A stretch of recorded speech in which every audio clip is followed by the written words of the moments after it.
Hello दोस्तों, welcome to main point study. I hope आप सारे के सारे ठीक हो। तो आज हम करने वाले हैं पार्ट 3 कक्षा 11वीं के इतिहास का, जिसका नाम है जी 3 महाद्वीपों में फैला हुआ साम्राज्य। ये हमारे चैप्टर का थर्ड पार्ट है, यानी फर्स्ट एंड सेकंड पार्ट मैं पहले अपलोड कर चुका हूँ। लिंक नीचे डिस्क्रिप्शन में मिल जाएगा आपको, पहले वो जाकर देखना, तभी आपको चैप्टर अच्छे से क्लियर होगा। ठीक है, अब सबसे इंपॉर्टेंट बात सुनो। अब मैं आपसे 2 क्वेश्चन पूछूंगा पार्ट सेकंड के। ठीक है, अगर आपने उन क्वेश्चन का आंसर सही किया, नीचे कमेंट बॉक्स में जो क्वेश्चन पूछ रहा हूँ उनका आंसर बताना। अगर आपका आंसर सही होगा तो मैं हार्ट भी दे दूंगा। अगर आपको उन क्वेश्चन का आंसर ना आता हो तो हाथ जोड़ के रिक्वेस्ट है कि पहले फर्स्ट एंड सेकंड पार्ट जाकर देख कर आना, क्योंकि हमारा मेन मोटिव चैप्टर कवर करना नहीं है, चैप्टर अच्छे से कवर करना है, ताकि एग्जाम के अंदर अगर क्वेश्चन आ पाए तो हम अच्छे से अटेम्प्ट कर पाए उसको। तो इसलिए अगर क्वेश्चन आपको आता होगा, और बहुत ईजी क्वेश्चन पूछूंगा, बहुत हार्ड नहीं पूछूंगा, ठीक है, तो अगर आता हो तभी देखना ये वाला पार्ट, नहीं तो please first and second part दोबारा से आकर देख कर आना, रिकैप भी हो जाएगा एक तरह से। अब क्वेश्चन क्या है, पहला क्वेश्चन, जैसे कि आपको पता है कि सेकंड पार्ट में हमने देखा था कि जो तीसरी शताब्दी का टाइम था ना, वो बहुत ही ज़्यादा संकट भरा टाइम था रोमन साम्राज्य के लिए। तो आपको पता है कि रोमन साम्राज्य में 47 जो वर्षों के अंदर इतनी अस्थिरता आ गई थी कि 47 वर्षों के अंदर बहुत सारे सम्राट चेंज हुए थे। अब आप मेरे को ये बताना कितने सम्राट चेंज हुए थे 47 साल के अंदर, 47 सालों के अंदर अंदर तीसरी शताब्दी में कितने सम्राट चेंज हुए थे। ये पहला क्वेश्चन है। दूसरा क्वेश्चन सुपर सिंपल, आप मेरे को ये बताओ कि रोमन साम्राज्य के अंदर जो फौजी थे, जो सैनिक थे, क्या वो लेते थे सैलरी या नहीं लेते थे, वो आप मेरे को नीचे कमेंट करके बताना है। दोनों के दोनों क्वेश्चन का आंसर आप मेरे को नीचे कमेंट करके बताना। पहला ये फर्स्ट का आंसर बताना कि सर इतने इतने थे, और सेकंड एक ही कमेंट कर देना, अलग अलग कमेंट मत करना, ठीक है। चलो, जिसका भी आंसर सही होगा मैं हार्ट दे दूंगा, और अगर आपका आंसर गलत हुआ मैं नीचे कमेंट बॉक्स में बता दूंगा कि हाँ जी आपका आंसर गलत है, please first and second part जाकर देख कर आओ। और अगर मान लो आंसर ही ना आता हो तो खुद ही फर्स्ट एंड सेकंड पार्ट की वीडियो देखने ना, लिंक नीचे डिस्क्रिप्शन में दे रखा है। चलो जी, लास्ट पार्ट में हमने जो बिल्कुल एंड का टॉपिक देखा था वो क्या देखा था, लिंग साक्षरता और संस्कृति। तो हमने बेसिकली ये देखा था कि हमारे रोमन साम्राज्य के अंदर एकल परिवार था और औरतों को भी अच्छे खासे अधिकार थे। अब हम पढ़ेंगे थोड़ा बहुत साक्षरता के बारे में, पढ़े लिखे लोग कितने थे। तो मैं आपको बता दूं, रोमन साम्राज्य के अंदर है ना साक्षरता काम चलाऊ थी। लोग उतना ही बहुत ज़्यादा पढ़े लिखे नहीं थे, पर इतना पढ़े लिखे थे कि उनका काम चल जाता था, ठीक है जी। परंतु हाँ, जो भी साक्षर लोग थे ना, ज़्यादातर जो साक्षरता है ना वो कुछ ही वर्गों में होती थी, जैसे कि सेनेट और फौजी, सेनेट लिखना था यहाँ पर, सेनेट और जो फौजी लोग थे ना, उनके पास आप कह सकते हो कि ज़्यादा साक्षरता थी, वो ज़्यादा पढ़े लिखे थे। यही बात लिखी हुई है कि रोमन साम्राज्य में साक्षरता काम चलाऊ थी, परंतु साक्षरता निश्चित रूप से कुछ वर्गों के लोगों में अपेक्षाकृत अधिक व्यापक थी, जैसे कि सेनेट और फौजी। ठीक है जी। अब पढ़ेंगे हम सांस्कृतिक विविधता के बारे में, ऑल दो इसका अलग से एग्जाम में क्वेश्चन भी आ जाता है। अच्छा, ये बात मैं आपको एक और बता दूं कि जितने भी चैप्टर मैं अपलोड करूंगा ना, क्लास 10 की हिस्ट्री की या सामाजिक विज्ञान के भी, सामाजिक विज्ञान की भी मैं वीडियो बनाता हूँ, लिंक आपको नीचे डिस्क्रिप्शन में मिल जाएगा, पता ही होगा बहुत सारे बच्चों को। तो मैं हर एक चैप्टर के मोस्ट इंपॉर्टेंट क्वेश्चन भी अपलोड करूंगा। देखो, एक बात है ना, आप बिल्कुल दिमाग में रख लो कि अगर आपको ऐसा लगता है कि सिर्फ चैप्टर कवर करने के बाद हम एग्जाम में चैप्टर कवर करके जाएंगे और सारे के सारे क्वेश्चन का आंसर कर पाएंगे, तो ये बहुत गलत आप सोच रहे हो, ठीक है। मैं आपको गारंटी से लिख कर दे सकता हूं कि अगर आप सिर्फ और सिर्फ चैप्टर कवर करके जाते हो और एग्जाम में बैठते हो, और जब आपके सामने क्वेश्चन पेपर आएगा ना, तो आपको ऐसा लगेगा कि यार ये तो हमको आता ही नहीं, चैप्टर कवर करने के बाद भी ये वाले क्वेश्चन नहीं आते हमको, ठीक है। देखो, चैप्टर कवर करने के बाद सबसे इंपॉर्टेंट चीज होती है कि चैप्टर के मोस्ट इंपॉर्टेंट क्वेश्चन कवर कर लो। क्यों? क्योंकि एक्चुअल में पहली बात तो क्वेश्चन रिपीट होते हैं, दूसरी बात आपको यह पता चल जाएगा कि एग्जाम में क्वेश्चन किस वे में पूछा जाएगा और उसका आंसर किस वे में करना है। मैक्सिमम बच्चों को एग्जाम में यही दिक्कत होती है कि उनको क्वेश्चन ही समझ नहीं आता। आपके साथ भी ऐसा होता है ना? आई होप आप समझ पा रहे हो, और ये बहुत ही बड़ी प्रॉब्लम है। इसलिए चैप्टर कवर करने के बाद उनके मोस्ट इंपॉर्टेंट क्वेश्चन कवर करने ही करने हैं आपको। इसके भी मोस्ट इंपॉर्टेंट क्वेश्चन जो है वो मैं अपलोड करूंगा, क्वेश्चन मैंने लिख लिए हैं, ठीक है, आंसर भी लिख लिया, आपको बेसिकली ये भी पता चल जाएगा आंसर कैसे करना है। अगर अपलोड कर दिए होंगे तो लिंक आपको नीचे डिस्क्रिप्शन में मिल जाएगा, और साथ में मैं चैप्टर वाइज एमसीक्यू की वीडियो भी अपलोड करूंगा, ताकि एक एक मार्क्स से क्वेश्चन भी क्लियर हो जाए। और साथ में एक बार चैप्टर कवर करने के बाद आप एमसीक्यू देखोगे ना, तो एक तरह से आप टेस्ट की तरह लेना उसे, ठीक है। मतलब मेरे आंसर बताने से पहले ही आप सोच के रखना कि जी ये ऑप्शन होना चाहिए आंसर, ठीक है। तो एक तरह से आपका टेस्ट हो जाएगा। ओके, चलो जी। तो अब हम सांस्कृतिक विविधता के बारे में देख लेते हैं। तो इससे रिलेटेड क्वेश्चन, ये इंपॉर्टेंट टॉपिक है, इससे रिलेटेड आपसे पूछा जा सकता है क्वेश्चन कि ये बताओ कि रोमन साम्राज्य जो था वो सांस्कृतिक रूप से कितना विविध था, ठीक है, उल्लेख करें। ओके, तो रोमन साम्राज्य में सांस्कृतिक विविधता कई रूपों और स्तरों पर दिखाई देती थी। उदाहरण ये है कि धार्मिक संप्रदाय तथा स्थानीय देवी देवताओं की भरपूर विविधता थी। यानी अलग अलग टाइप के देवी देवता हुआ करते थे, है ना। अलग अलग जो भी कबीले थे या जो भी लोग थे उनके अलग अलग देवी देवता होते थे। धार्मिक संप्रदाय के लोग भी, अलग अलग धर्मों के लोग भी थे। बोलचाल में अनेक भाषाएं थी, तरह तरह के भोजन थे, सामाजिक संगठनों के रूप, यहाँ तक कि उनकी बस्तियां के अनेक रूप थे। मतलब बस्तियां भी उनकी अलग अलग थी, उनके संगठन जो थे वो भी अलग अलग थे, है ना। और बहुत सारी अलग अलग तरह की भाषाएं थी। भाषा की अगर मैं बात करूं तो जो निकटवर्ती पूर्व यानी जो फरात नदी है ना, उनके जो पश्चिम वाला इलाका होता था ना, वहाँ पर अरामाई भाषा बोली जाती थी। जो मिस्र वाला एरिया था हमारे रोमन साम्राज्य में, वहाँ पर जो कॉप्टिक भाषा बोली जाती थी। और जो उत्तरी अफ्रीका का एरिया जो रोमन साम्राज्य में आता था, और स्पेन और बर्बर का जो इलाका आता था ना, उसमें केल्टिक भाषा बोली जाती थी। यानी भाषाओं के नाम पर भी बहुत ज़्यादा विविध था। ठीक है, हमारे धार्मिक संप्रदाय और देवी देवता के उसके अंदर भी देखें तो बहुत ज़्यादा विविध था। भोजन भी बहुत ज़्यादा विविध था, और साथ में जो सामाजिक संगठन थे और उनकी जो बस्तियाँ थी उनके भी बहुत सारे अनेक अनेक रूप थे। अब हम देखेंगे थोड़ा सा आर्थिक विस्तार के बारे में, बिजनेस वहाँ पर कैसा था, ट्रेड व्यापार, ये वाली सिस्टम के बारे में हम पढ़ने वाले हैं। आपको अलग से क्वेश्चन भी आ सकता है। जो भी क्वेश्चन आएंगे वो तो मैं इंपॉर्टेंट क्वेश्चन वाली वीडियो में कवर करवा दूंगा, बट इसमें भी थोड़ा थोड़ा आपको आइडिया दे रहा हूँ ताकि आप अच्छे से समझ पाओ। ठीक है, क्या हाँ जी ये इंपॉर्टेंट चीज़ है। देखो, साम्राज्य में बंदरगाह जो होते थे, खाने होती थी, खदानें होती थी, ईंट के भट्टे होते थे, जैतून की तेल की फैक्ट्रियां आदि की संख्या काफ़ी अधिक थी। यानी हमारा जो रोमन साम्राज्य था उसमें बंदरगाह बहुत थे, खान जो होते हैं ना, मिट्टी जो खाने होती है, खदानें होती हैं, ईंट के भट्टे, जैतून की तेल की फैक्ट्रियां बहुत ज़्यादा मात्रा में थी, जिनसे उनका आर्थिक आधारभूत ढांचा काफ़ी मजबूत था। यानी रोमन साम्राज्य का आप कह सकते हो आर्थिक आधारभूत ढांचा जो था वो काफ़ी मजबूत था। क्यों? क्योंकि यहाँ पर बहुत सारी फैक्ट्रियाँ थी, अलग अलग जैतून के तेल की, है ना, ईंट के भट्टों की, खदानों की, बहुत सारी फैक्ट्रियाँ थी। गेहूँ, अंगूरी शराब और जैतून का तेल मुख्य व्यापारिक मदे थी। मतलब मेन जो बिजनेस होता था वो गेहूँ का, अंगूरी शराब का और जैतून के तेल का होता था। यह सब दूसरे स्थलों से आती थी, अलग अलग एरिया से गेहूँ, अंगूरी शराब और जैतून का तेल आता था। जो शराब थी और जैतून का जो तेल था और अन्य जो तरल पदार्थ थे, वो ढुलाई ऐसे मटकों या कंटेनरों में होती थी जिन्हें एम्फोरा कहते थे। यानी बेसिकली मैंने अभी अभी आपको बताया कि जो हमारी शराब थी, जैतून का तेल था और जो अन्य तरल पदार्थ थे ना, वो अलग अलग प्लेस से आते थे।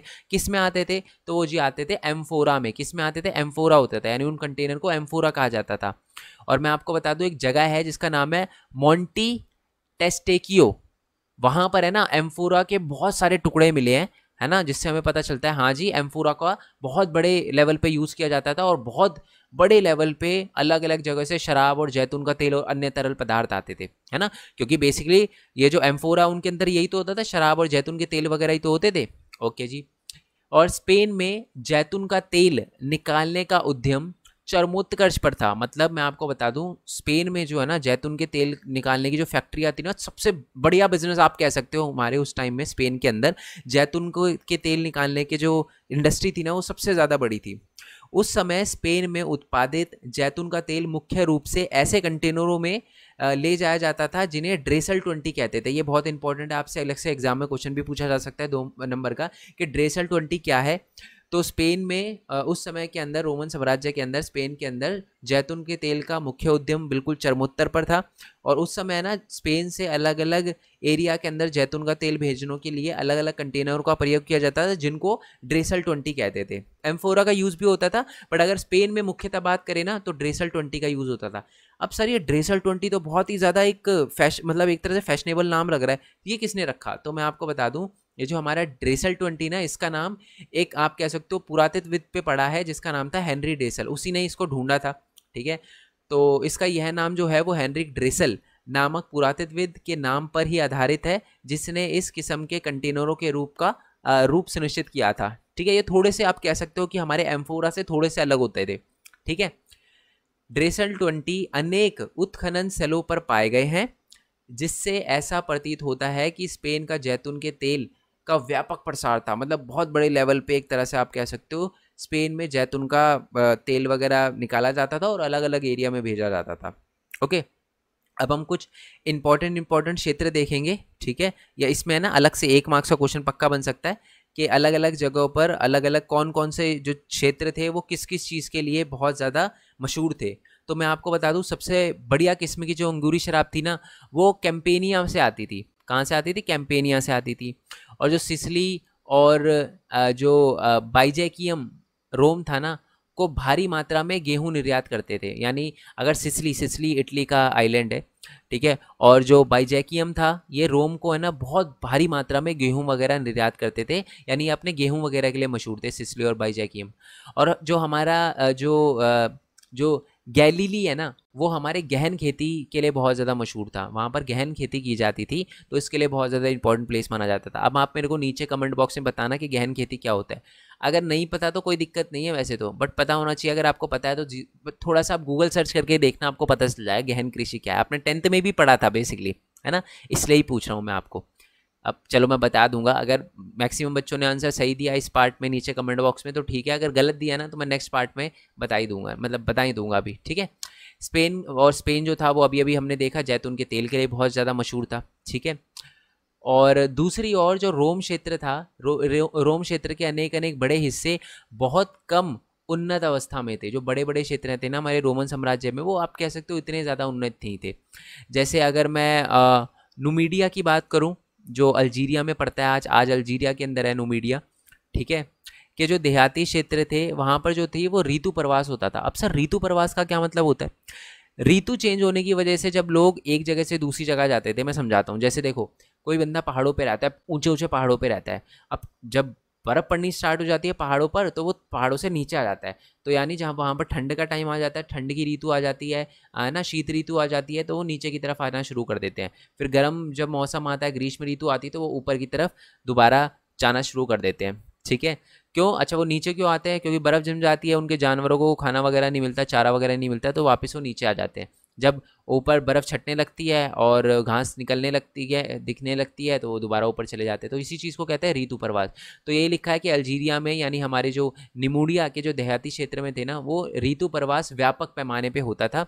और जो चरवाहे होते थे ना, और जो अर्ध यायावर होते थे, वो अपने साथ अवन आकार की झोपड़ियाँ, जिन्हें मोपालिया कहते हैं, वो उठाकर इधर उधर घूमते फिरते थे। यानी जो हमारे अभी अभी मैंने आपको बताया ऋतु प्रवास करते थे बहुत सारे लोग निमूडिया के, है ना, देहाती क्षेत्रों के। अब वो ऋतु प्रवास करते थे तो अब घर वगैरह, टेंट वगैरह तो लगाना पड़ेगा, तो जो है ना झोपड़ियाँ लेके अपने साथ ही घूमते थे, और उन झोपड़ियों को मोपालिया कहा जाता था। ठीक है जी, आई होप ये बात आपको क्लियर हो गई हो। एक मार्क्स में ये भी आ सकता है कि मोपालिया क्या होता है, ये मैं आपको बता ही चुका हूँ कि निमूडिया के अंदर जो देहाती क्षेत्रों में जो लोग थे ऋतु प्रवास करते थे, और वो अवन आकार की झोपड़ियाँ अपने साथ ही लेकर इधर उधर घूमते रहते थे, और उन्हीं झोपड़ियों को हम मैपोलिया कहते थे, ठीक है। स्पेन के उत्तरी क्षेत्रों में केल्टिक भाषी किसानों की आबादी थी। मतलब केल्टिक भाषी किसान जो थे वो बड़ी आबादी में स्पेन के उत्तरी क्षेत्रों में रहते थे, जो पहाड़ी चोटियों पर बसे गांव में रहते थे। इन गांव को कैस्टेला कहा जाता था। ये ना, ये मैंने बेसिकली ये दो पैराग्राफ सिर्फ इंपॉर्टेंट चीज़ों के लिए डाले हैं। मोपलिया, ये मैपलिया के लिए डाला है, और एक कैस्टेला के लिए। कैस्टेला क्या होता है? स्पेन के जो उत्तरी क्षेत्र में जो है ना, वो केल्टिक भाषा के जो किसान की आबादी थी, जो पहाड़ियों की चोटियों पर रहते थे, इनको और उनके गाँव को कैस्टेला कहा जाता था। ठीक है जी, चलो अब आते हैं श्रमिक पर नियंत्रण पे। अब है ना, हम थोड़ा सा वहाँ पर देखेंगे कि रोमन साम्राज्य में जो लोग थे ना, वो काम वगैरह कराने के लिए श्रमिक वगैरह का इस्तेमाल कैसे करते थे, या वो दास दास वाला सिस्टम होता था वहाँ पर, ठीक है। तो दास वाले सिस्टम में क्या होता था, ये भी बहुत इंपॉर्टेंट क्वेश्चन है, अलग से क्वेश्चन आपसे एग्जाम में पूछा जा सकता है। मोस्ट इंपॉर्टेंट वीडियो जो क्वेश्चन की वीडियोस में कवर करवा दूंगा, बट अभी देखो कि होता क्या है ये। तो दासता की मजबूत जड़ें पूरे रोमन साम्राज्य में फैली हुई थी। इसका मतलब दास प्रथा है ना, हमारे पूरे रोमन साम्राज्य में थी। अगस्तस के शासनकाल में इटली में 75 लाख की आबादी में से 30 लाख तो दास ही थे, यानी दासों की संख्या थी, यानी दासों की संख्या बहुत ज़्यादा थी, है ना। आप कह सकते हो ऑलमोस्ट, देखो 50% हो गया, 50% नहीं तो ऑलमोस्ट आप कह सकते हो 60% तो, या 50 to 55% तो लोग जो थे वहाँ पर दास ही थे, ठीक है। दासों को पूंजी निवेश का दर्जा प्राप्त था, यानी आप पैसे दो और दास खरीद लो, यानी पूंजी निवेश, इन्वेस्टमेंट मानी जाती थी, आप कह सकते हो। देखो कितनी बुरी बात है, इन्वेस्टमेंट, पूंजी निवेश लिखा हुआ है इसमें, पूंजी निवेश की तरह का दर्जा प्राप्त था कि आप पैसे दो और इन्वेस्ट करो, एक तरह से पैसे दो और खरीद लो, उनके काम करवाओ, ये इन्वेस्टमेंट मानी जाती थी। ऊंचे वर्ग के लोगों द्वारा श्रमिकों व ऐसे दासों से क्रूरतापूर्वक व्यवहार किया जाता था। अब वो अमीर है तो बुरा बर्ताव करते थे, चलता था पैसा उनके पास तो बुरा बर्ताव करते थे वो गरीबों के साथ, दासों के साथ, क्योंकि वो खरीदते थे दासों को। और वहीं जो दूसरे जो साधारण लोग हैं ना, जो गांव के लोग हैं, वो उनके प्रति सहानुभूति रखते थे। उनको लगता था कि यार देखो खरीदा तो है इनको, बट देखो कितनी बुरी तरीके से ट्रीट कर रहे हैं उनको इनके जो भी मालिक हैं, है ना। तो बहुत ज़्यादा आप कह सकते हो कि बहुत ही गुस्सा था वो बहुत ही किसके प्रति गुस्सा था? उनके मालिकों के प्रति। बट जो दास है उनके प्रति उनकी बहुत सहानुभूति थी। अब है ना, दास प्रजनन भी हुआ करता था। दास प्रजनन का मतलब है कि दास और प्रजनन गुलामों की संख्या बढ़ाने की एक ऐसी प्रथा थी जिसके अंतर्गत दासियों और उनके साथ मर्दों को अधिकाधिक बच्चे पैदा करने के लिए प्रोत्साहित किया जाता था। उनके बच्चे भी आगे चलकर दास ही बनते थे। तो बेसिकली दासों की जब कमी होने लगी ना थोड़े बहुत, तो दास प्रजनन का सहारा लिया जाने लगा और ये बोला गया कि आपको अपने साथी के साथ मिलकर ज़्यादा से ज़्यादा बच्चे पैदा करने, और बच्चे भी क्या बनेंगे आगे चलकर? दास ही बनेंगे। ठीक है, तो ये बात बोली जाती थी। अब दासों के साथ क्या समस्या थी? देखो, जो दास होते थे ना वो होते थे परमानेंट, ठीक है। तो उनके साथ कुछ समस्या आती थी। यानी मान लो लेट्स अज्यूम कि कोई पर्सन है जिसका नाम है ए, उसने एक दास रख लिया जिसका नाम था बी। अब दास को पूरे टाइम वो दास जो है वो ए के साथ ही रहेगा, ठीक है। तो सारे खर्चे ए को ही उठाने पड़ेंगे उनके। तो ये जो चीज़ थी, ये समस्या थी। अब देखो वही पढ़ लेते हैं हम। रोम पर सरकारी निर्माण कार्य पर स्पष्ट रूप से मुक्त श्रमिकों का व्यापक प्रयोग किया जाता था। अच्छा, मुक्त श्रमिक क्या होते हैं? बेसिकली ये दास नहीं होते। दास में क्या होता था? दास वाले सिस्टम में क्या होता था? आपने दास को एक बार खरीद लिया, अब वो आप ही के साथ रहता था और आप ही को उनके खर्चे उतारने पड़ते थे। बट रोम में जो सरकारी निर्माण कार्य होते थे ना, उनमें मुक्त श्रमिक होते थे। अच्छा जी, मुक्त श्रमिक क्या होते हैं? मुक्त श्रमिक वो होते हैं जिनसे काम कराया, पैसे दिए, छुट्टी। अब वो आपके पल्ले नहीं पड़े, मतलब आपके साथ नहीं रहेंगे, वो पैसे देकर छुट्टी कर दो काम, है ना। तो दिहाड़ी मजदूर जिसे आप कह सकते हो, ये वाला सिस्टम होता था। मुक्त श्रमिक उन्हीं को कहा जाता था।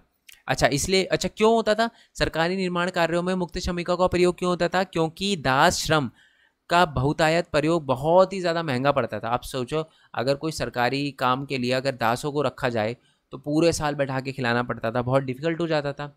भाड़े के मजदूरों के विपरीत गुलाम श्रमिकों को वर्ष भर रखने के लिए भोजन देना पड़ता था, खाना देना पड़ता था, पहली बात तो गुलामों को। दूसरी बात है उनके अन्य खर्चे उठाने पड़ते थे जिनसे इन गुलाम श्रमिकों को रखने की लागत बढ़ जाती थी, ठीक है। और जो वेतनभोगी मजदूर होते थे वो सस्ते तो पड़ते ही थे, साथ में उन्हें आसानी से छोड़ा और रखा जा सकता था। कभी भी जैसे कि मान लो आपको कोई काम पड़ा, आपने रख दिया वेतनभोगी मजदूरों को, काम खत्म, भेज दिया उनको, है ना। जब दोबारा काम पड़े तब बुला लिया, फिर भेज दिया काम। बट जो दास होते थे वो परमानेंट होते थे, उनके खर्चे उठाने पड़ते थे, लागत बहुत ज़्यादा होती जाती थी। तो ये एक बहुत बड़ी समस्या थी दास के साथ, ठीक है। अब देखो नेक्स्ट टॉपिक है हमारा रोमन साम्राज्य में श्रम प्रबंधन की विशेषता। ये अलग से क्वेश्चन आ सकता है। इसमें वही दास प्रथा की थोड़े बहुत फीचर लिखने हैं कि दास श्रम जो था वो महंगा होने के कारण उन्हें मुक्त किया जाने लगा। अब मैं आपको बता दूं कि बहुत सारे जो लोग थे ना जिन्होंने पहले दासों को रख रखा था, अब वो भी समझ में आगे आने लगा था कि यार दास तो बहुत महंगे पड़ रहे हैं, है ना। तो वो क्या करते थे, दास को मुक्त कर देते थे कि जाओ जी अब से आप मुक्त हो, आप आज़ाद हो, अब छुट्टी हो गई आपकी, आप कर सकते हो जो करना चाहो। और बहुत बार तो ऐसा होता था कि मालिक है ना गुलामों की हेल्प करते थे। जैसे कि लेट्स, मैंने अभी अभी एग्जांपल दिया था कि ए जो है वो मालिक है, उसने एक दास को अपने पास रखा बी। फिर मान लो ए को लगा कि जी है तो भारी पड़ रहा है, महंगा पड़ रहा है, तो उसने बी को मुक्त कर दिया और वो खुद ही उसको बिजनेस खोल के दिलवाता था कि जी आपके लिए मैं पहले से बिजनेस खोल के रख रहा हूँ और आपको बस उस पर काम करना और ये सारी की सारी चीज़ें करनी है। देखो सेकंड पॉइंट लिखा है कि अब इन दासों या मुक्त जो व्यापारी थे को व्यापार प्रबंधन के रूप में नियुक्त किया जाता था। मतलब एक तरह से मैनेज करते थे ये जो अपने मालिक का बिजनेस होता था। मालिक गुलामों अथवा मुक्त हुए गुलामों को अपनी ओर से व्यापार चलाने के लिए पूंजी, यहाँ तक कि कारोबार सौंप देते थे। मतलब यहाँ तो जो बड़े बड़े, जैसे मैंने बताया ए बी को रख रहा है, तो वो बी को कभी कभार पैसे दे देता था कि जी चलो आप मुक्त तो हो गए। अब वो बी पूछता था सर मैं अब क्या करूं, तो बोलते थे कि चलो पैसे दे रहा हूं, बिजनेस स्टार्ट कर लेना अपना। और कभी कभार तो पूरा पूरा कारोबार दे देते थे कि जी इसको चलाओ अब आप। जो मुक्त तथा दास दोनों प्रकार के श्रमिकों के लिए निरीक्षण सबसे महत्वपूर्ण पहलू था, ठीक है। निरीक्षण यानी ट्रेनिंग कह सकते हो आप। और निरीक्षण का सरल बनाने के लिए कामगारों को कभी कभी छोटे छोटे दलों में विभाजित कर दिया जाता था। मतलब अच्छे तरीके से ट्रेनिंग करने के लिए, अब देखो एक ही बार आप 1000 लोगों की ट्रेनिंग करोगे ना तो आधों को समझ आएगा, आधों को नहीं समझ आएगा। तो 5-5 10-10 बंदे करके उनको ट्रेनिंग दी जाती थी ताकि अच्छे से अच्छी नॉलेज को वो गेन कर पाए और अच्छे जो भी उनके सवाल है ना उन सबको सुना जाता था, क्योंकि 5-5, 10-10 के ग्रुप में तो सुनना आसान होता है। 1000 श्रमिकों को एक बार समझाओगे तो 1000 श्रमिकों आपको लगेगा जी हज़ारों को समझा दिया, बट समझ किसी को नहीं आएगा। क्वेश्चन बहुत सारे होंगे और जवाब दे नहीं पाओगे आप, क्योंकि हज़ारों को समझा रहे हो। तो इसलिए छोटे छोटे दलों में विभाजित कर दिया जाता था ताकि उनकी ट्रेनिंग अच्छी सी हो जाए। ठीक है, श्रमिकों के लिए छोटे छोटे समूह बनाए गए थे जिससे यह पता लग सके कि कौन काम कर रहा है और कौन काम चोरी। अच्छा, उनके अलग अलग ग्रुप बनाने का ये मोटिव तो था ही था, उनकी ट्रेनिंग हो जाए। दूसरा मोटिव ये भी था कि उनको फिर उन्हीं दलों में काम भी लगाया जाता था और फिर ये भी पता चल जाता था कि जी कौन सा दल काम कर रहा है या कौन सा बंदा काम कर रहा है और कौन काम चोरी कर रहा है। क्योंकि आप एक साथ 1000 बंदों को फैक्ट्री में लगा दोगे ना तो पता नहीं चलता कौन काम कर रहा है कौन नहीं कर रहा। अब अलग अलग ग्रुप को अलग अलग काम दोगे ना तो पता चल जाता है यार ये वाला ग्रुप ने काम नहीं किया। अब फिर उन ग्रुप के अंदर से किसी एक बंदे को छांटना बहुत आसान होता है जो काम नहीं कर रहा। ठीक है, चलो, तो इसलिए अलग अलग छोटे छोटे ग्रुप में समूह में बांट दिया जाता है जिससे पता चलता रहे कौन काम कर रहा है कौन काम चोरी कर रहा है। चलो, ये एक छोटी सी डेफिनेशन है, इंपॉर्टेंट डेफिनेशन है। ये है जी फ्रैंकीनेंस, फ्रैंकी, ये है फैंक्री, ये र है नीचे, मैं दिखा देता हूँ आपको, आप बोलोगे बिल्कुल जो राइट है ना उसी के नीचे आ गया फ्रैंकिनसेंस। ठीक है जी, एक फ्रैंकिनसेंस है। फ्रैंकिनसेंस क्या होता है? एक यूरोपीय नाम जो वास्तव में सुगंधित राल थी। राल सुगंधित राल होता है, धूपबत्ती जैसे आप कह सकते हो। देखो यही लिखा है, इसका प्रयोग धूपबत्ती और इत्र बनाने के लिए किया जाता था। इसे बॉस्वेलिया के पेड़ों से प्राप्त किया जाता था। अलग से क्वेश्चन भी आ सकता है कि जो हमारी फ्रैंकिनसेंस है ना वो क्या थी? यूरोप का एक सुगंधित राल थी बेसिकली। इसका प्रयोग अगरबत्ती और इत्र वगैरह बनाने के लिए करा जाता था और ये जो थी वो बॉस्वेलिया के पेड़ों से प्राप्त करी जाती थी। ठीक है जी, ओके जी। चलो, ये जो है वो हमारा पार्ट 3 यहीं पर होता है ख़त्म। अब पार्ट 4 में अपलोड करूँगा, बट रुको, इसमें से पहले मैं क्वेश्चन पूछता हूँ पार्ट 3 में से, उसका मेरे को आंसर बताना। पहले तो आप मेरे को ये बताओ कि जो हमारा इटली के अंदर, इटली ये 4th पार्ट भी रह रहा है, वो नेक्स्ट वीडियो में कवर कराऊंगा। पहले तो आप मेरे को बताओ, इटली में 75 लाख लोग थे, उसमें से कितने लोग जो थे वो दास थे, आप मेरे को ये बताओ। दूसरी बात है कि दासों से कौन से लोग जो थे वो सहानुभूति रखते थे। आप मेरे को ये दोनों की दोनों चीज़ें नीचे कमेंट बॉक्स में बताना। और ये बताओ कि जी जो मैपालिया क्या होता है, ये भी आप मेरे को नीचे कमेंट बॉक्स में बताना। ठीक है जी, ये 3 क्वेश्चन। पहला, सिसिली जो थी हमारा इटली के अंदर 75 लाख में से कितने लोग दास थे। दूसरा, जो हमारे दास थे ना उसी से रिलेटेड कुछ एक क्वेश्चन। चलो, दूसरा क्वेश्चन आप बैक करके देख लेना कि मैंने दूसरा क्वेश्चन क्या पूछा था और फिर मैपलिया के बारे में बताना है आपको। ठीक है, चलो, बाकी 4th पार्ट में जल्दी अपलोड करूँगा। और साथ में मैं आपको ये बता दूं, ये नोट्स है ना, या तो आपको हमारी वेबसाइट पे मिल जाएंगे। वेबसाइट आपको पता है, सीधा गूगल पे जाके लिखोगे ना मेन पॉइंट स्टडी तो वेबसाइट पे आ जाओगे। ठीक है, यहाँ पर नीचे क्लास 11 का दे रखा है, यहाँ स्टडी मटेरियल पे क्लास 11 आर्ट्स का मिल जाएगा। आपको क्लिक करोगे तो नोट्स मिल जाएंगे। अभी अपलोड नहीं करे बट जल्दी कर दूंगा। और अगर मेरे को लगा कि यार ज़्यादा लेट हो रहा है तो मैं टेलीग्राम चैनल पर डाल दूंगा। टेलीग्राम चैनल का नाम आपको पता ही होगा, main point study 11th bracket में आर्ट्स। 1300 भी नहीं, 1700 बच्चे वहाँ पर पहले से एडेड है। आप भी ज्वाइन हो जाना।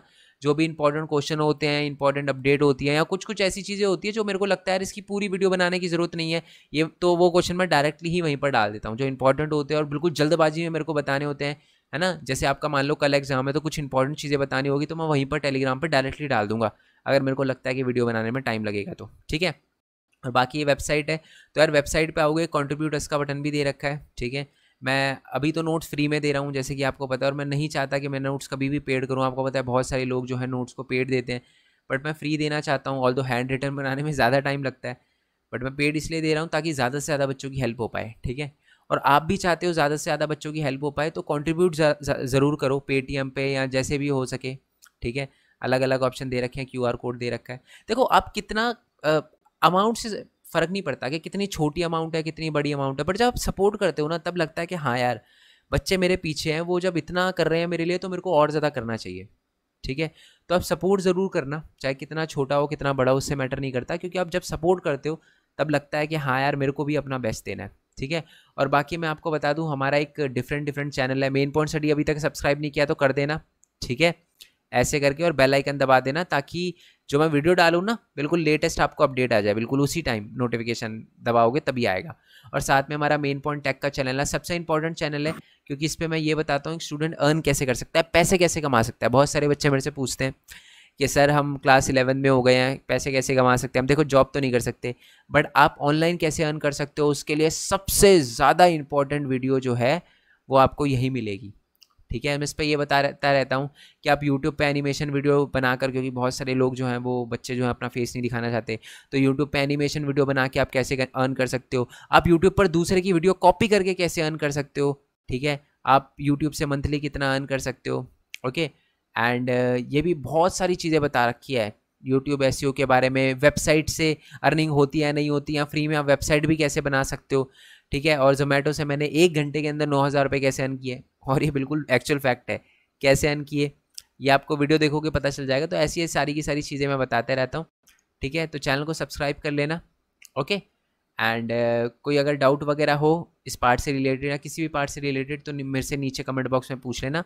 बाकी नेक्स्ट पार्ट के लिए मिलते हैं नेक्स्ट वीडियो में, और मोस्ट इंपॉर्टेंट क्वेश्चन की वीडियो भी मैं अपलोड कर दूंगा, और इस्लाम वाला चैप्टर भी मैं अपलोड कर चुका हूँ। क्लास 10-11 की हिस्ट्री के सारे चैप्टर अपलोड कर रहा हूँ, तो सबका लिंक आपको नीचे डिस्क्रिप्शन में मिल जाएगा, ताकि और साथ में सामाजिक विज्ञान के चैप्टर का भी। तो मिलते हैं जी नेक्स्ट वीडियो में, तब तक के लिए थैंक यू सो मच। जय हिंद, जय भारत, वंदे मातरम। Thanks for your support. Bye bye.